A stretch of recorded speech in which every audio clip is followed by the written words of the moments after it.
Hello all, and welcome to my guide on how to Solo Flawless the new dungeon, Spire of the Watcher.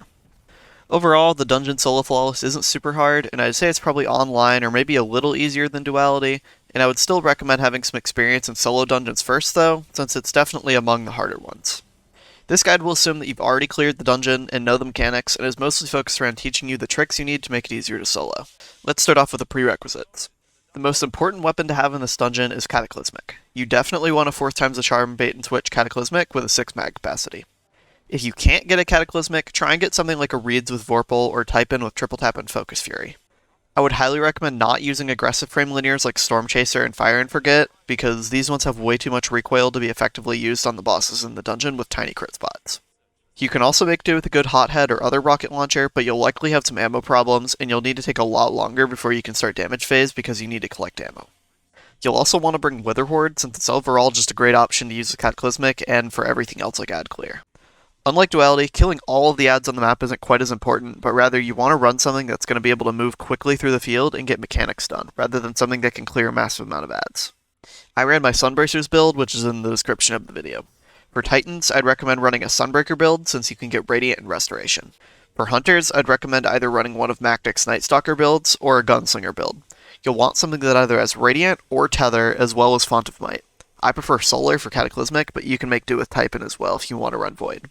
As for Warlocks, I'd recommend playing my Sunbracers build. I would recommend Sunbracers simply because you need the speed over the area of control of Shadebinder. When running Dawnblade, you'll want to swap out Touch of Flame for Icarus Dash, since it'll help you a lot more in the vertical sections of the map.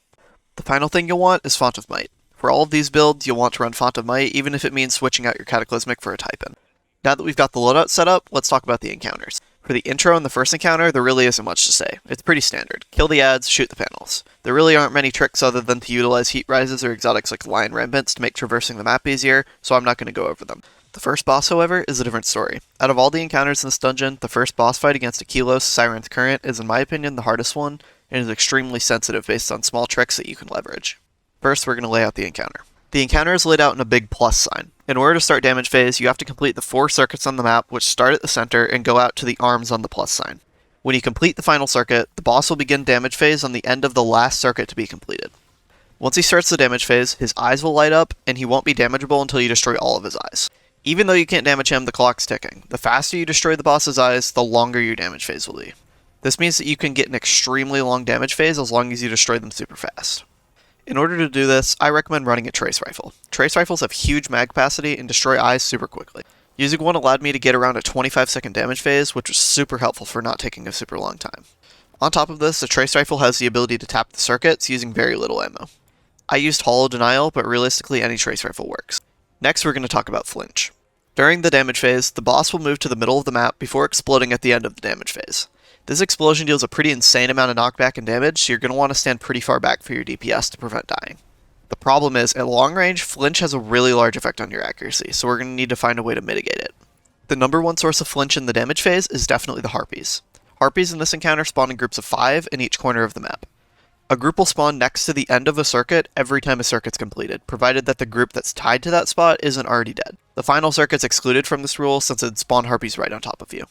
This means that you have 2 options. You could either kill all of the Harpies and deal with them at the beginning of every round, or leave one like we do in the final encounter of Vogue and deal with a little bit of Flinch. I ended up killing all of my Harpies, but it's your choice. The Harpies aren't all of the Flinch though, and we're going to want to make sure that there are as few ads as possible approaching us during damage. The Goblins that appear on platforms can also cause problems, and I'll tell you how to take care of them efficiently. The Goblins have 2 possible spawn triggers. When you complete the second to last node of a circuit, a group of Goblins will spawn on the bottom half of the arm that you're on. The other trigger is with the Minotaurs. Minotaurs spawn by default on opposing arms of the arena. When you kill both Minotaurs, new Minotaurs will spawn on the other 2 arms, and it will rotate as you kill them. Several Goblins will spawn alongside the Minotaurs as well. Before you start the final circuit, you'll want to kill all of the Goblins on the map and all but 1 Minotaur. Minotaurs typically stay on their arm and don't stray very much, so you can keep rotating the Minotaur spawns until you get one in an arm that isn't the final one. With this final Minotaur alive, no more Goblins will spawn that can get in your way. Remember though, that Goblins will spawn 1 floor down on the arm that you're on when you finish the second to last node in the circuit. You're going to want to leave these Goblins alive since we're going to be using them to proc Font of Might. Once you see the boss start to put its fins out to open its eyes, shoot them with the Trace Rifle, and right when they get destroyed and the crit opens, hop down a floor, kill an enemy with either Melee Wellmaker or Elemental Ordnance, and pick up the well to get Font. While you hop back up, stick a Witherhoard on the boss to proc bait and switch, and go crazy with Cataclysmic. Just stay back and keep landing shots as long as you can. Optimally, you can run one linear reloader and end up firing 14 linear shots per damage phase. Just play safe and remember your checklist. Kill the Harpies, rotate the Minotaurs to get one alive on a side you aren't doing damage on, start the damage, proc Font, and do damage. Something of note is that you'll need roughly a full mag of your Choice Rifle to kill all of the eyes, so make sure you have minimum 100 Choice Rifle rounds before starting damage so you aren't stuck. Although you can use your linear in a pinch. Once you get past the first and arguably more difficult boss, you get to the final boss, Persys, Primordial Ruin. Persys is a tough boss fight, but honestly, I think it's still easier than Akelous. The biggest tricks for this fight are managing the position of the boss to make sure you can be undisturbed by the boss while working on circuits. In the first part of the fight, before you open the big door, you'll want to run through the small doors and go into the reactor room. The moment you enter this room, your goal should be to kill the Hydras. You should do this by sticking them with Witherhoard and throwing grenades. The reason why we use the reactor room as a safe room is because in Phase 1 there are no adds that spawn in there and enemies can't cross through the small passageways unless you get super close. Under no circumstances should you be exiting the reactor room until the Hydras are dead, since that tiny cramped room will mean almost certain death. Once the Hydras are dead, you're going to want to draw the boss over to one side of the arena, and once he's over there, you sprint out to the other side's Minotaur and kill it and then open the big door. The boss is slow but very deadly. If you bait him to one side of the arena while standing in the reactor room, he'll take a good long time to get to you while you kill the Minotaur and hit the door buttons. Once that door opens, the encounter becomes much more manageable. With the door open, the only enemies that will spawn in the spawn room are Minotaurs, so you have much more room to fight and less ad density. This phase of the fight is going to consist of drawing the boss to one side of the map and then doing mechanics while he plug walks down the middle of the map to get to you.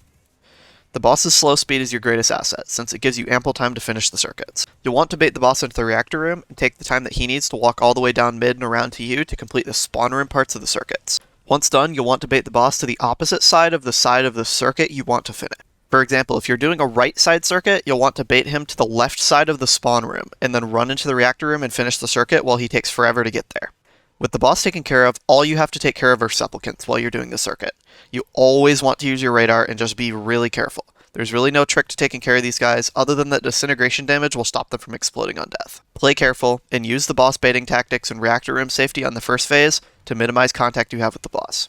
For DPS, once you finish the final circuit, run back to the spawn room and hit the door buttons. Once they're hit, you're going to want to kill one of the Minotaurs to spawn an elemental well, and stand near it. Once the reactor explodes and the door starts to open, grab the well and start damage phase.